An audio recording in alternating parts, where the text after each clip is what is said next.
fell to the ground, clutching his cheek. The mermaid asked how dare he give orders to mermen, the most exalted creatures in the area. Ladida angrily glared at the guy, crossing her arms over her chest. She stated that they had lived perfectly well without any saunas until now, and he was a stupid swindler and they would simply never come there again.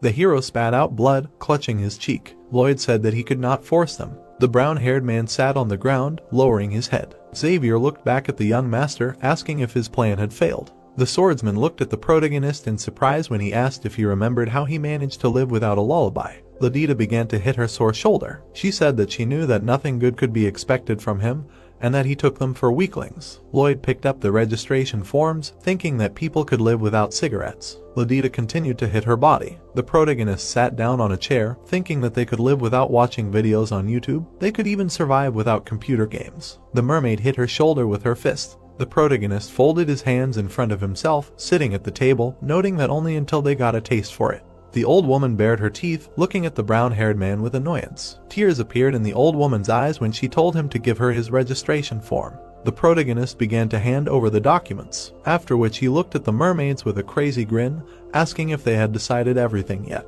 There was a sign hanging above the water cave. The mermaids were enjoying the sauna, smiling happily. Ladida was lying on her back, with her arms spread out to the side. The bracelet on her hand began to glow with a blue light, after which the jellyfish inside the ball began to fade. The small jellyfish dried up and stopped glowing. The protagonist burst into the sauna, telling the visitors of rooms 4, 12, and 3 that their time was up. The main character looked at the mermaids with a cold look, saying that they would see each other tomorrow at the excavations. The old woman looked at the hero's back with irritation, thinking what a terrible person he was, adding that she would not allow him to make a fool of her, and this was the last day she was in the sauna. The bright sun was shining over the sea. The protagonist looked ahead with an indifferent look,